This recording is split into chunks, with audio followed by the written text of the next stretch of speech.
By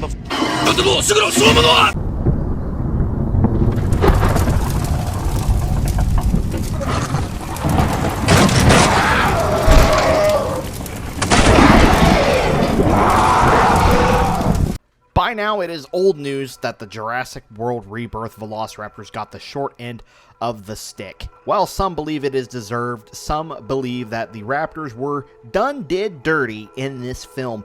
Step aside, Velociraptors, it is now time to introduce the Mutadon. Not too long ago, I put up a poll on the community tab asking, do you think that the Velociraptors deserve what they received in Jurassic World Rebirth? And it was an astounding no, with many of you agreeing that the Velociraptors deserved so much more. They deserved true justice. But a good amount of you also said that they actually did deserve what they got in this film. I read a lot of comments in the comment section saying that the Raptors have had enough, and not only in my comment section, but I've seen a lot of people out there in the world also agree with the same comment, that they all say that the Raptors have had enough. We've gotten enough Velociraptors. In fact, some people think that the Velociraptors have even overshadowed the main mascot of the film franchise itself, that of course being the Tyrannosaurus Rex.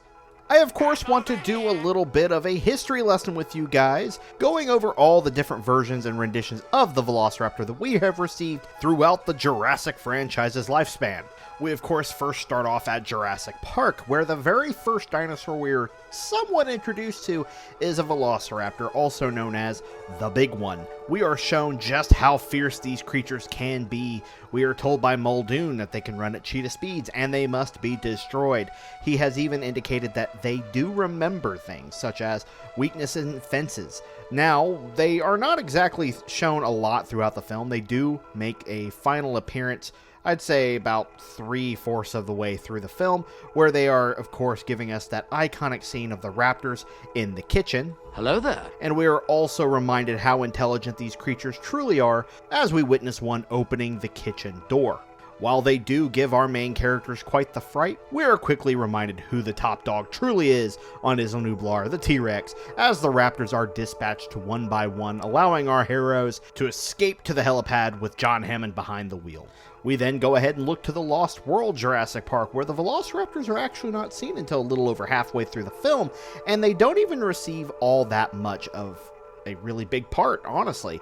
We are introduced in a really cool fashion where we can see them hunting in the tall grass, and of course we get our iconic scene where we get to witness a little girl completely obliterate one using gymnastic techniques. School cut you from the team?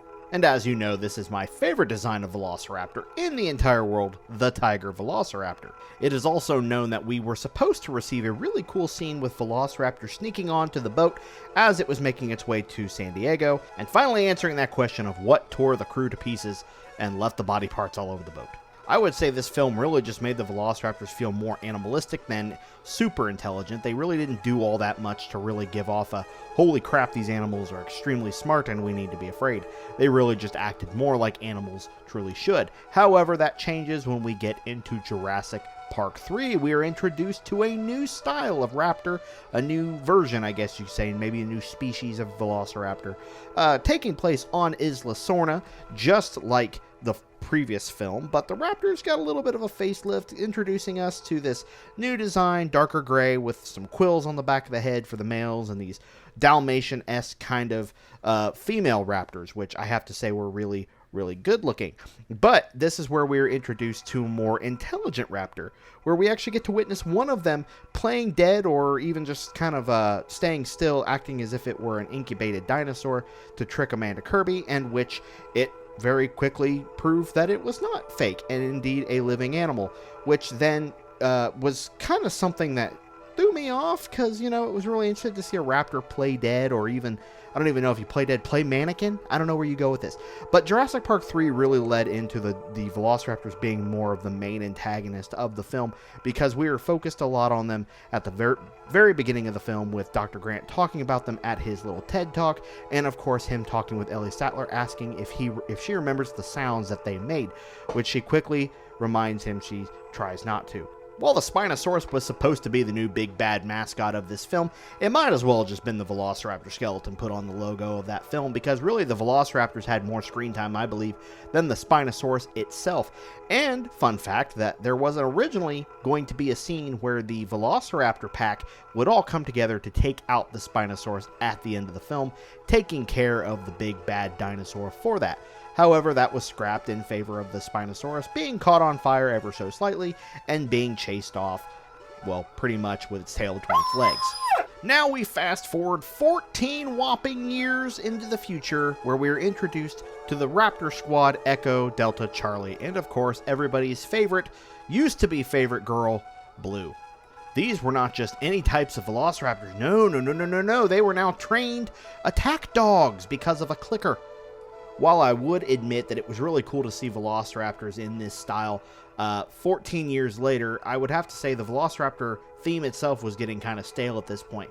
However, it was really cool to see these raptors running at night in the creepy old jungles of Isla Nublar. It was indeed cool to see that scene. I, in fact, think it was probably one of my highlights of the entire film. However, with Echo, Charlie, and Delta being dispatched throughout the film, it was pretty much just Blue who became our mascot for the rest of the Jurassic World franchise.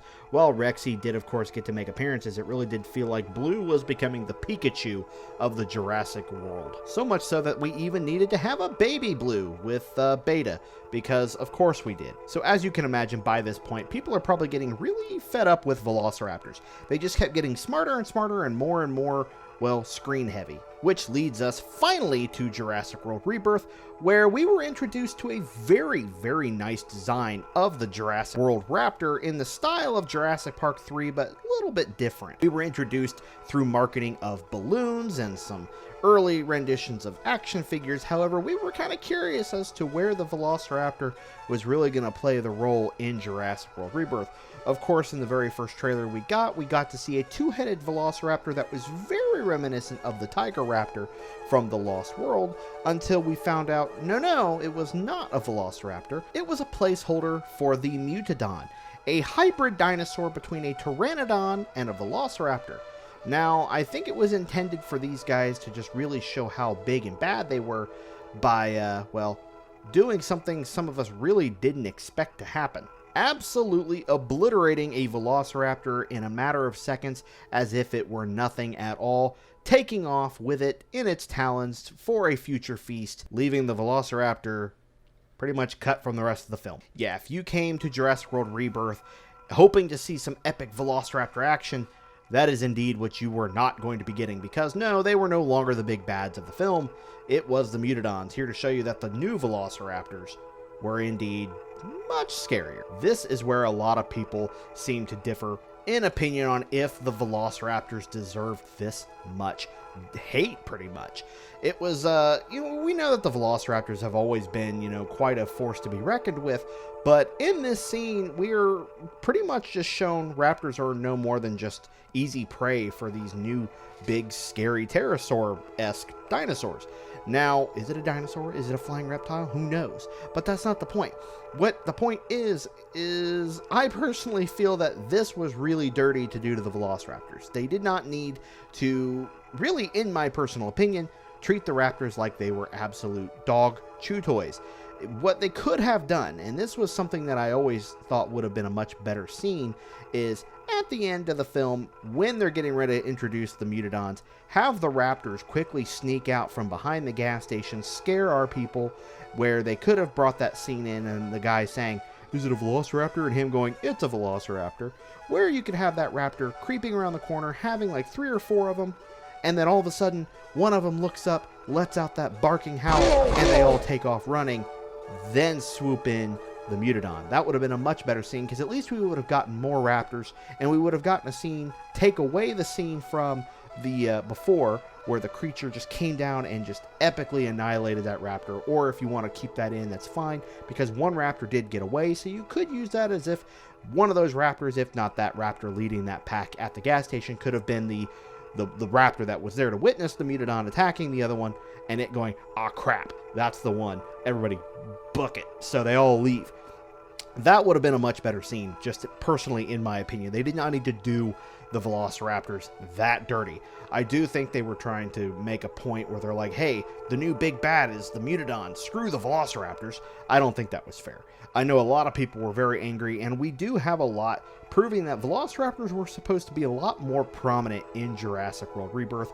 With a lot of the writing being changed, we know that the ending of the film changed, and some concept art, we know that the Velociraptors were going to originally play much bigger roles throughout the film. But somewhere down the line, as usual, things change. It's kind of like a Jurassic Park 3 situation where the story and the script got completely changed out of nowhere, and, well, things just didn't go the way they were supposed to before, making the Velociraptor a laughing stock. Now, let me know what you guys think below. Do you think the Velociraptors received questionable treatment, or do you think this was pretty much the best thing they could have done to show, hey, you know, Velociraptors are not the main focus of these franchises anymore? Because, well, Blue pretty much became the main focus of Jurassic World past that point, giving us a stale image of the Velociraptor, not really making it tough anymore, but more or less like a trained pet, which in my personal opinion is what made the Velociraptor less of a terrifying, intelligent creature and more of a, well, stale image. Of course, I really do want to know your guys' opinion in the comments below.